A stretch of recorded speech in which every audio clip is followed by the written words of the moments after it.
Welcome everyone to another Social Web Cafe interview. Today we have Ileane Smith from basicblogtips.com, and she's also the podcaster. Listen to her podcast at missileanespeaks.com. She's one of my favorite people. She's a helper, she's a mentor, and she's there to help you at her website as well as her podcast. So join me now as we get to know Ileane Smith. Hey, Miss Ileane, thank you for joining us for another Social Web Cafe TV interview. Hi, Deborah. It's my pleasure to be here today.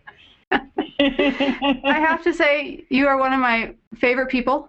You are so sweet, and you're so intelligent. Now, how about in your words, who is Miss Ileane? Miss Ileane, I am a blogger, podcaster, YouTuber, and social media ninja. Ooh, I like that. I think I almost have to go through that list again. I'm going to have to replay this and make that list. That's good. Yeah, you know what? People always use that title guru, and I never liked the words guru. So I just use ninja just because I think it's fun. I like that because, you know, I've used guru occasionally, but I always feel like that means, like, come worship me and worship whatever it is I'm preaching. Right. And that just, yeah. And, you know, another reason why I thought ninja was appropriate is because, like, ninjas kind of, like, move around in the night. And usually I'm on the internet, on social media, 2, 3 o'clock in the morning when everybody else is asleep. Oh, that's good. I didn't think of that correlation. I was thinking that ninjas are, you know, well-studied and, you know, both body, mind, whole thing. And that too.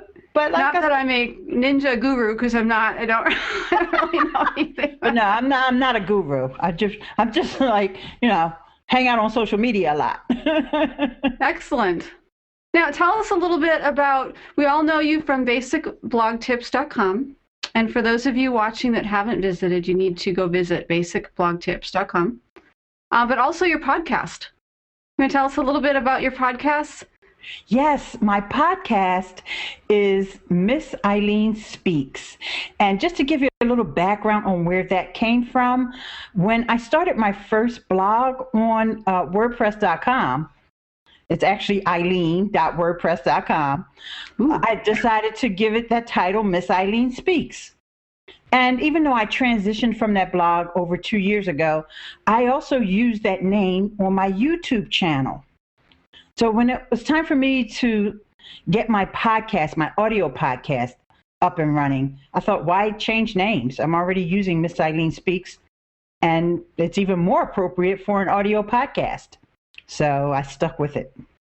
That makes sense. And kind of popping over on the blog end, you have an interesting story of how you came up with the domain. Do you mind sharing that? Well, what happened was my daughter, she really is my inspiration. She's the one who started blogging. Now, I've worked for a technical publisher. At this point now, it's 30 years. But 3 years ago when I started blogging, even though I worked for a publisher, I didn't really know much about blogs. I didn't know anything about really subscribing to blogs and RSS feeds and all that stuff. So when my daughter said, "Hey, Mom, I got a blog," I went and I was like, okay, good. Nikki's got a blog. Let me go check it out. And she was blogging about political stuff and finances and all that stuff because she's actually, she has her degree in finance from Temple University. So, but she always had something funny in there because she's just a riot. She's very comical. So I said, oh gosh, let me go subscribe to my daughter's blog. Thinking that I knew what I was doing, I was actually signing up for a blog. Not subscribing at all. That's great. So I was like, okay, I got a blog. So I started blogging.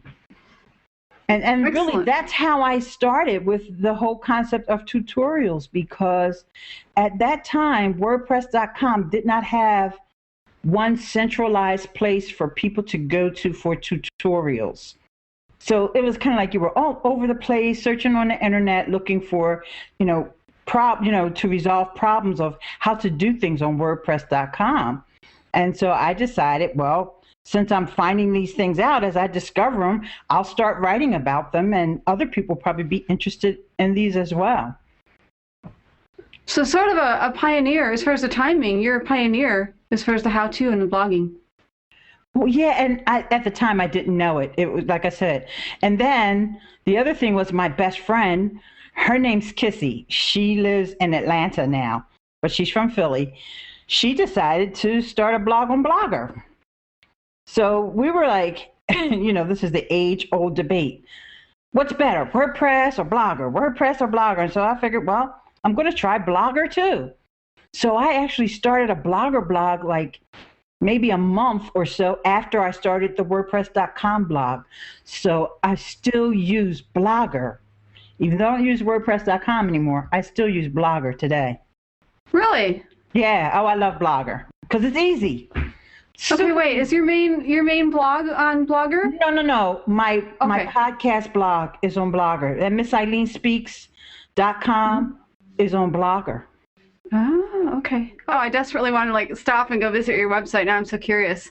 So, since you said you're evaluating WordPress.com versus Blogger versus WordPress, I'm curious, or I should say a self-hosted WordPress installation. Yeah, at the time, I knew that I wasn't ready for self-hosted WordPress.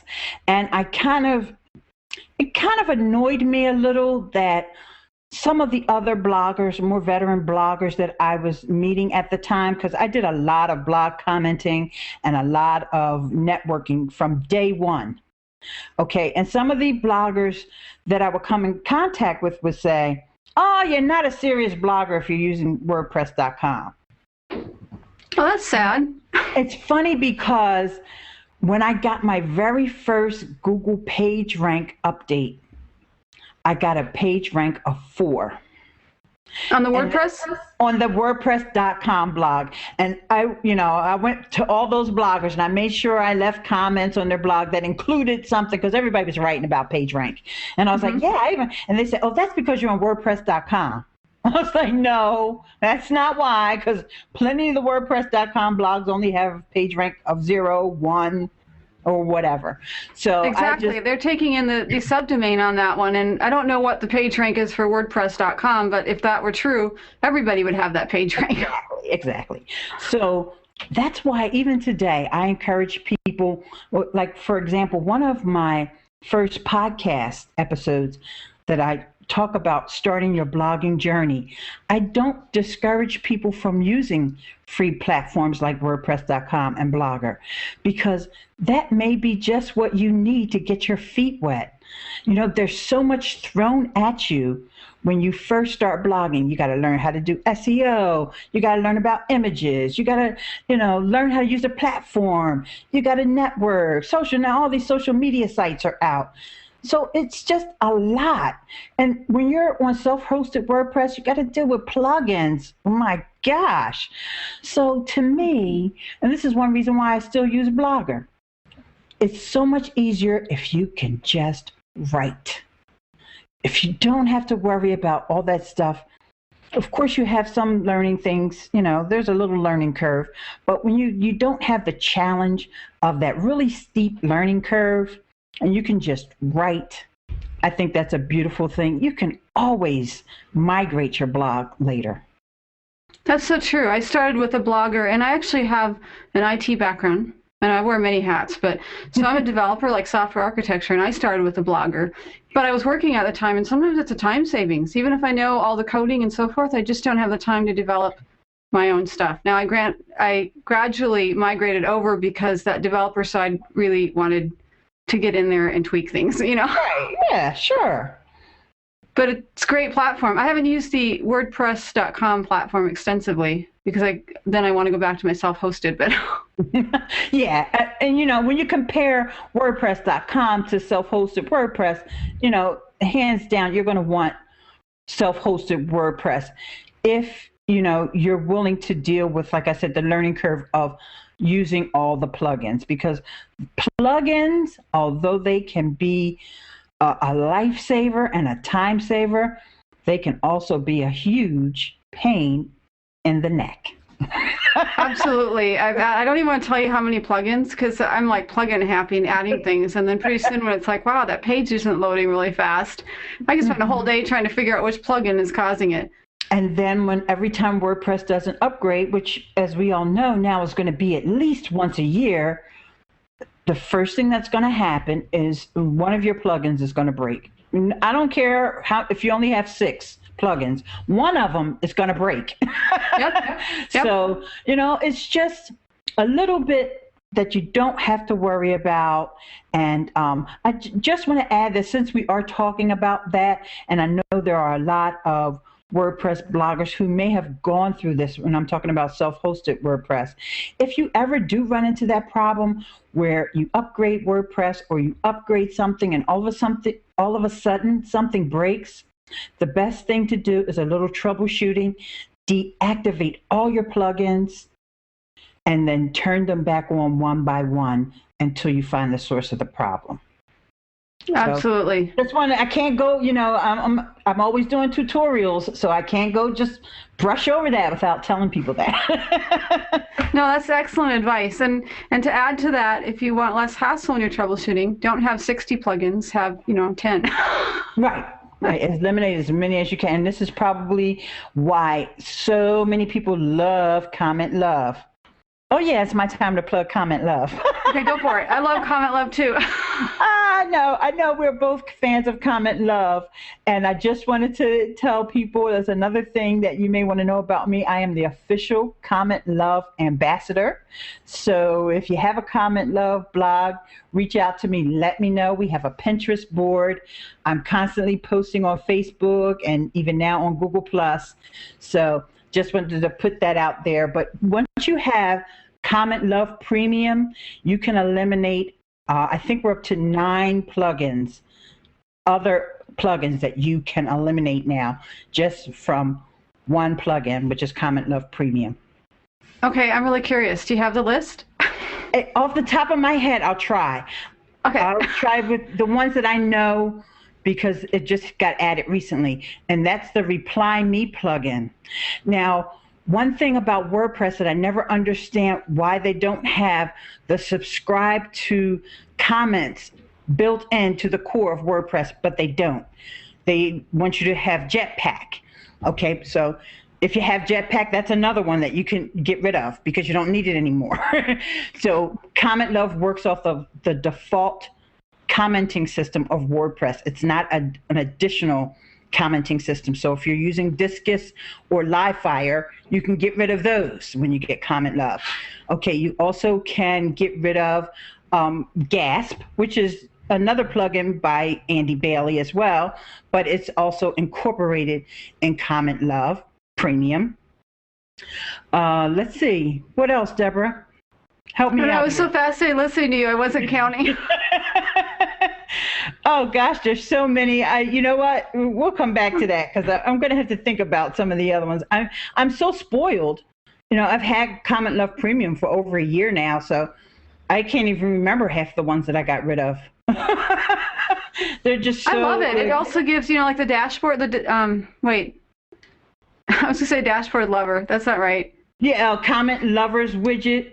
You get that so you can put your top commenters, a widget for your top commenters, but you also can track right inside your dashboard. You can track who's clicked on your Comment Love links.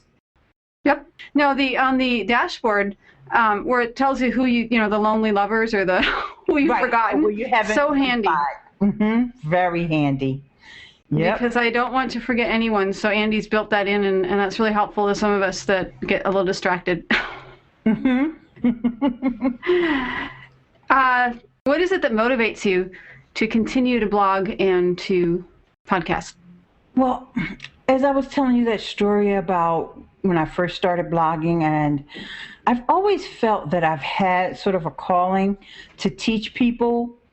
And in fact, my tagline on that old blog was, I'm here to learn, to teach, and to connect. And I've always felt that way, like I said, even before I started blogging. And so having the resurgence or the surgence of social media is just like right up my alley because I love connecting with people, chatting with people, and exchanging ideas. And most of the time, the people that I'm talking to, they're other bloggers or they're other, geeky people like me. So it's right up my alley. So that's kind of what really motivates me. And when I run into someone who has a ton of questions because they just started blogging, I like being able to have some of that material there and say, oh, okay, you want to know how to do this? I wrote this post here. Oh, I did this podcast over here, so that makes me feel good that I know that I can reach out to some of the content that I've already created to be able to respond to people's questions. You're a helper. I try my best. I was thinking just the last week, I realized, that's what motivates me too, is reaching out and helping people. It's not about asking for help, but it's about helping other people. And that's kind of feel good. Maybe that's selfish, but it feels good to help people. It does. It does. It has a little selfish motive behind it, but it's mainly more giving. The more you give, the more you receive. And that's just the truth about life in general. Yep. That's good. Wow, that's beautiful. I think you actually answered the next question I had for you, which was that you have quite the community following, and what's your secret? And that sounds like that all kind of wraps into the same thing. The thing that actually motivates you seems to be the secret to the success. Yeah, and I think that a lot of times, in fact, I got to be honest with you, I got an email right before we came on. Now, I don't know if this person was trying to butter me up just because they want a guest post. But they were saying, how they listen to my podcast and they love my voice. And they said, it's like, you're like a teacher. You're like a mother almost. Yeah, I am a mother. I guess I can't be offended by somebody saying that. So I do have a lot of younger bloggers, even as the guest authors on the blog, that I know that, they look up to me.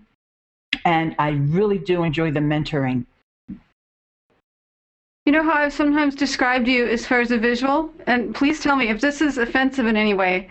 I will stop saying this. So give me honest feedback. But I say, think of like coming home from school, you're kind of tired. Maybe you're a little warm because you walked home, whatever. And there's this nice glass of cold milk and warm home-baked cookies. Oh, yeah. I love being compared to milk and cookies. I know. Because there's nothing that that scrapes you the wrong way. I was going to say rub. I said scrapes. It's like you feel welcome in visiting your blogs and on social media and listening to your podcasts. There's always that welcome, and you're not going to feel insulted by Miss Ileane. Oh, thank you so much. And for you chocolate lovers, that milk can be chocolate as well. Oh, that's good. I like that. I didn't think of that. Oh. You're one of the first podcasters on the horizon, were you not? I mean, that wasn't the most popular thing, and you really again, a pioneer in the area of podcasting. Well, okay, true confessions here. Okay, I like true confessions. Oh, gosh, this is so hard for me. No, it's not. I don't mind admitting failure. No. My initial run with podcasting was YouTube. And I started doing those YouTube videos, and because I was uneducated, this is why it's important to have teachers and mentors. Shout out to Lisa Irby, by the way, speaking of mentors. And so, okay, here's a confession. YouTube is not a podcast. And I know that now, and it took me a while to get that in my head. Yes, YouTube is not a podcast. There's a technical definition of podcasting, and YouTube does not fall into that definition. Now, for the newbies, is that just because of the visual aspect, or? No, absolutely not. You can do a video podcast. It has to do with the RSS subscription aspect. And so you can subscribe to a YouTube channel, but it's not an RSS subscription. That makes sense, because I listened to your podcast on how to launch a podcast and got the ebook that you suggested. Okay. And go ahead and plug the ebook author. Yeah, that was John Buscal from Excellent. Online Marketing and Communications. He has a great ebook out. I don't know if you know that New Media Expo and which was held in Vegas. And it used to be called Blog World, but they shortened the name. So now it's just New Media Expo. And they said that podcasting just took over the whole. There was so much enthusiasm and so much interest in all the podcasting tracks. The rooms were full, they were at capacity. They had to kick people out of some of the sessions, in comparison to the other sessions that were just about blogging in general. They were not as full. So I think that if you're thinking about podcasting, anybody out there who is on the fence about podcasting, get off the fence and go for it. Okay? Start off. I don't care if you think you're not ready. That's okay. Start off, practice whatever you have to do. Get on these Google Hangouts so you can just practice talking into the microphone and whatever it takes, but go ahead and get started with podcasting. Even if you want to just start with a 5-minute podcast, it's better than not podcasting at all. Good advice. Ladies and gentlemen, you heard it here from an expert. And Miss Ileane, I would like to, if you want to send me your affiliate link for the ebook, I'll put it in the description. Okay, I sure will. On that one. So, and we'll get a link to your podcast too, because I think both of those are really helpful for people that are wondering, how do I do this? And your recommendations as far as hosting, and great. All your podcasts are great, but I think that one's my favorite. Okay, great. Thank you. Sure. You have an exciting speaking engagement. Yes. Well, I guess a lot of people have heard of Social Media Examiner. Well, Social Media Examiner, the CEO is Mike Stelzner. And they invited me to do a presentation at their online conference, which is the Content Success Summit.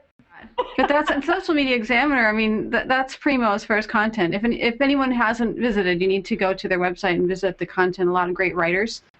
And they've chosen Ileane as one of their speakers. That's wonderful. We're so happy for you. Thank you so much. You have an interesting story, too, on how you were found. Well, what happened was Mike Stelzner started his own podcast. I'd say about maybe in October or November. He started a podcast. So I think it's called the Social Media Marketing Podcast, I believe. So you can find it on Social Media Examiner's website. You just go to socialmediaexaminer.com and you'll see a link for podcasts. And one of the first or second episodes, when I found out that he had the podcast, I decided to go over, congratulate him, leave him a comment. And he replied back to me and said that he had heard my podcast and that he was inspired and encouraged to get into podcasting from listening to me and others as well. But that just made me feel so good because he said my podcast, I sounded so cool. That is so beautiful. That is like one of the best compliments. I took a screenshot and posted it up on Facebook. So if you ever go to my Facebook page, which is the Basic Blog Tips Facebook page, and scroll through there, you'll see this comment that Mike Stelzner left me, and I was just like, oh, that is so, and that's one of those moments that really touches you, like when you think someone, that you have such high regard for and such highly respected, and he's so well spoken, and here he is part of this multi-million-dollar phenomenon, Social Media Examiner, and for him to say that I encouraged him, that just kind of made me well up a little.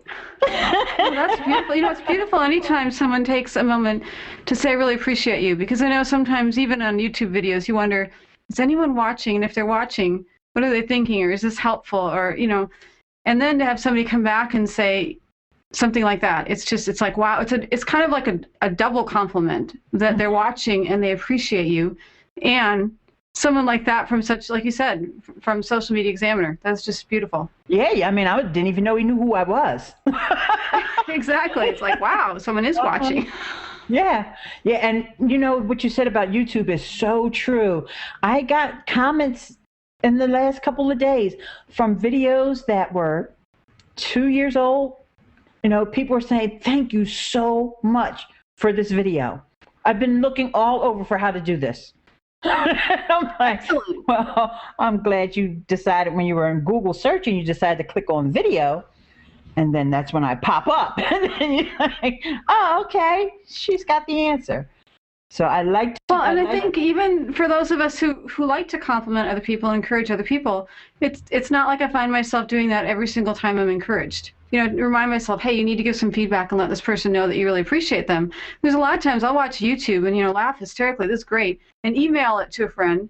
Well, the poor person that put the YouTube together never knows that I just thought it was so awesome, but I've emailed it to all my friends, Mm-hmm. Yeah. And you know what? That's one time. And, as bloggers, we always talk about commenting and the correct way to comment. And, you never say nice post. You always go into a little bit more detail. But YouTube, that's a place where you say, great video, nice video. Just 1 word, 2-word comments, perfectly, totally acceptable on YouTube. Okay, hint, hint. Good to know. I'm going to try that because I think I was thinking I had to write like a whole blog post response comment. So now. Yeah, because you got to, that's the other thing for people who are getting into YouTube. The more comments that you have, YouTube values that very highly in their algorithm, which is totally different from the Google search algorithm. And they want YouTube to be seen as a social media tool. So when you're interacting with comments, so even when people leave you comments that may not be all that great, respond back to them. Respond back. Even though, you don't want to have comments where somebody's saying really something nasty, then you just delete it. But if somebody will, like a couple of times people have said to me, I don't see this thing that you're talking about. Well, that's not working for me or whatever. And I will just go back to them and explain, where they should have saw that in the video. And if they're not seeing it, I'm sorry, I can't solve all the problems of the world with one video. But it helped, all these other people that are watch it. I don't know why it's not helping you. So anyway, but always interact with those people on YouTube and make sure you respond to their comments because it helps boost your video up in the rankings and your channel in general up in the rankings on YouTube. Excellent advice. It's funny because my last question for you was, what advice would you give new bloggers? This whole interview, you've been giving such valuable advice. That it's like, okay, how do you sum that up? But I'll ask you that anyway, in case you have some, Miss Ileane's gems or. I do, because I did mention it earlier, and this is something I think that sometimes a lot of people forget. And it's real important. Remember when I talked about how I was searching around for all these tutorials when I first started? And the person that I found, whose videos I found, and it was the Blogger versus WordPress video from Lisa Irby. And the reason I mentioned that is because I'm talking about finding a mentor. I think that a lot of people get so tossed all around the internet because they're following this one day, they're following somebody else the next day. If you find a mentor, you find someone that's credible, that's honest, they have some integrity, follow that person, stick with that person, and they'll show you the ropes. That is beautiful. And ladies and gentlemen, if you're looking for a mentor, you have one right here. I'm always available. Excellent mentor. Thanks, Deborah. Oh, you're welcome. Thank you so much for joining us today. Okay, it's been great talking to you. Let me know when this goes live, and you edit out your little hair things and stuff. Mary, I gotta do some hair things too. Come on now. I could seriously talk to you for like 3 more hours, but I need to respect both of our time schedules. Right. Thank you so much. All right, Deborah. Take care. Bye, everybody. Bye.